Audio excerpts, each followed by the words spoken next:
Hello, അസ്സാം വലൈക്കും. എല്ലാവർക്കും പുതിയൊരു വീഡിയോയിലേക്ക് സ്വാഗതം.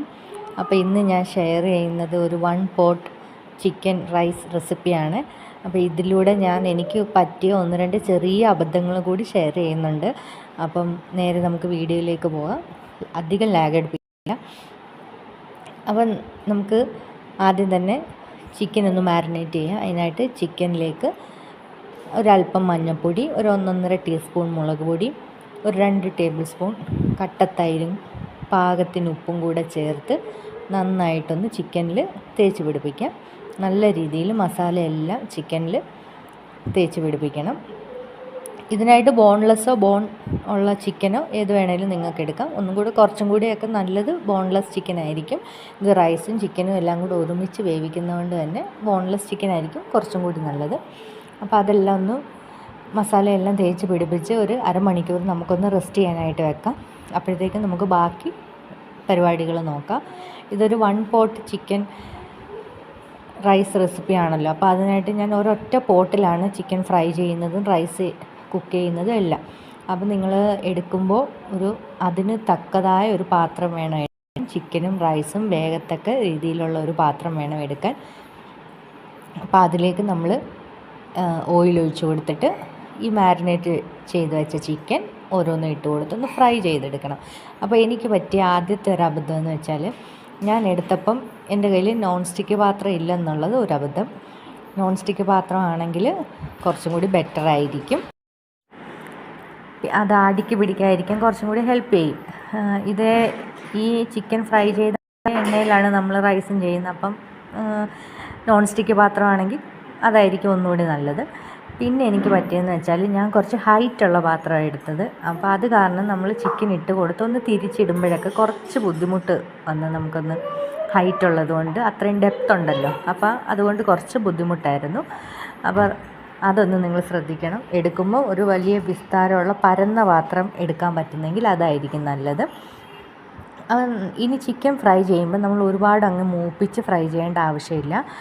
ജസ്റ്റ് ഒരു 3-4 മിനിറ്റ് ഒന്ന് മീഡിയം ഫ്ലെയിമിലിട്ടിട്ട് തിരിച്ച് മറിച്ച് വിട്ടൊന്ന് ചെറിയ രീതിയിലൊന്ന് ഫ്രൈ ആക്കി എടുത്താൽ മതിയാവും.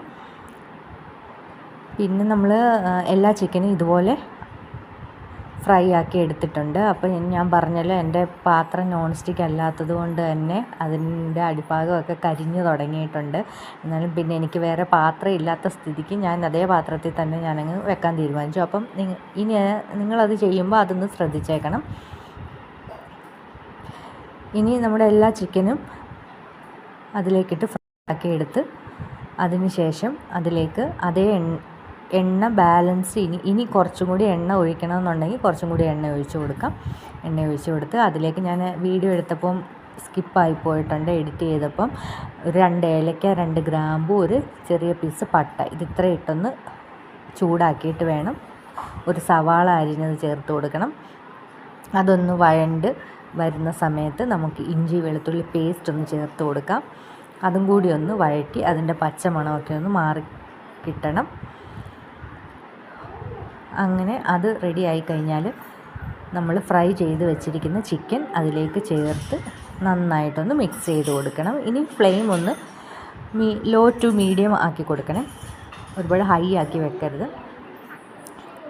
ചിക്കനെല്ലാം നന്നായിട്ടൊന്ന് മിക്സ് ചെയ്ത് ആ ഉള്ളിയെല്ലാം അതിലേക്ക് കോട്ട് ചെയ്തതിന് ശേഷം ഇനി നമ്മൾ ഇതിലേക്ക് 1-2 മസാല കൂടി ചേർക്കാനുണ്ട്. ഒരു 2 ടേബിൾ സ്പൂണോളം മല്ലിപ്പൊടി ചേർത്ത് കൊടുക്കണം. 1 ടീസ്പൂൺ ജീരകം പൊടിച്ചതും ചേർത്ത് കൊടുക്കണം. പിന്നെ 1 ടീസ്പൂൺ ഗരം മസാല. ഇത്രയും ചേർത്ത് കൊടുത്ത് നന്നായിട്ട് വീണ്ടും മിക്സ് ചെയ്തെടുക്കണം. അതിൻ്റെ ആ പച്ചമണമൊക്കെ ഒന്ന് മാറി ചിക്കനിലേക്ക് എല്ലാ പൊടികളും ഒന്ന് കോട്ടായി വരണം. ഞാൻ പറഞ്ഞല്ലോ, എനിക്ക് പാത്രം ഹൈറ്റ് ഉള്ളതുകൊണ്ട് അത് ഇളക്കാനൊക്കെ കുറച്ചധികം ബുദ്ധിമുട്ടായിരുന്നു. ഇനി നമ്മൾ ഇതിലേക്ക് പാകത്തിന് വെള്ളം ഒഴിച്ച് കൊടുക്കണം.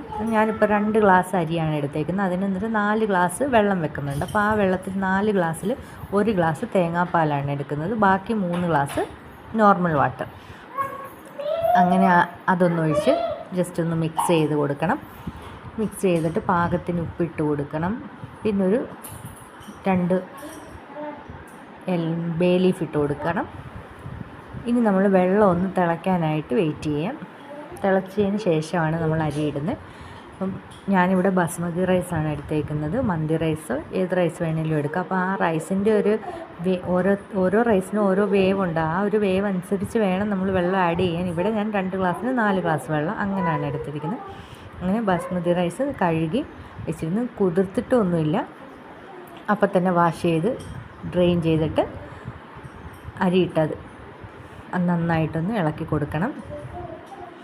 നന്നായിട്ട് ഇളക്കി ഒന്ന് തിള വന്നു കഴിഞ്ഞാൽ നമ്മളതിലേക്ക് കുറച്ച് മല്ലിയില ചോപ്പ് ചെയ്തതും ഒരു ചെറിയ പിടി പുതിനയില ചോപ്പ് ചെയ്തതും 2-3 പച്ചമുളകും കൂടി അതിലേക്ക് ഇട്ട് കൊടുത്തിട്ട് തിളച്ച് കഴിഞ്ഞാൽ അതൊന്ന് മൂടി വെച്ച് കൊടുക്കണം. ഇനി മൂടി വെച്ച് ചെറുതീയിൽ വേവിച്ചെടുക്കാം. ഇടയ്ക്കിടയ്ക്ക് നമ്മളൊന്ന് ഇളക്കി കൊടുത്തുകൊണ്ടിരിക്കണം. തേങ്ങാപ്പാൽ ചേർത്തത് കൊണ്ട് കുറച്ച് സ്റ്റിക്കിയാണ്.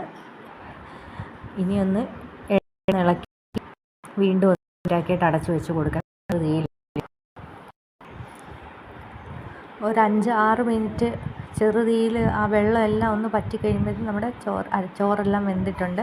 അപ്പോൾ ഇത് ചൂടോടെ ഇങ്ങനെ എടുത്തു കഴിയുമ്പോൾ ഇത്തിരി സ്റ്റിക്കി ആയിരിക്കും. ആറിക്കഴിയുമ്പോൾ അത് ഓക്കെ ആവും. അപ്പോൾ കുറച്ച് മല്ലിയില ഉണ്ടെങ്കിൽ അതും കൂടിയൊക്കെ ഒന്ന് മേളിൽ വിതറി കൊടുത്തിട്ട് നമുക്കൊന്ന് അടച്ചു വെച്ച് തീയെല്ലാം ഓഫ് ചെയ്ത് ഒന്ന് ആറിക്കഴിഞ്ഞിട്ട് നമുക്കൊന്ന് എടുത്ത് പ്ലേറ്റിലേക്ക് സെർവ് ചെയ്യാനായിട്ട് എടുക്കാം. അപ്പം ഈസിയാണ്, വളരെ ഈസിയാണ് ചെയ്തെടുക്കാൻ. നിങ്ങൾ ആ പോട്ടിൻ്റെ കാര്യം ഒന്ന് ശ്രദ്ധിച്ചോണം. അതെനിക്ക് പറ്റിയൊരു അബദ്ധമാണ്. പിന്നെ അപ്പോൾ എല്ലാവരും എൻ്റെ വീഡിയോസൊക്കെ കണ്ട് ഇഷ്ടപ്പെട്ടാൽ ലൈക്കും ഷെയറും സബ്സ്ക്രൈബും ചെയ്യാൻ മറക്കല്ല്, കമൻറ്റും ചെയ്യണം. ഇനി ഗസ്റ്റൊക്കെ വരിക, നമ്മുടെ വീട്ടിൽ ചിക്കൻ ഉണ്ടെങ്കിൽ പെട്ടെന്ന് തന്നെ നമുക്കിത് റെഡിയാക്കാം. ഇൻഷാ അല്ലാഹ് വീണ്ടും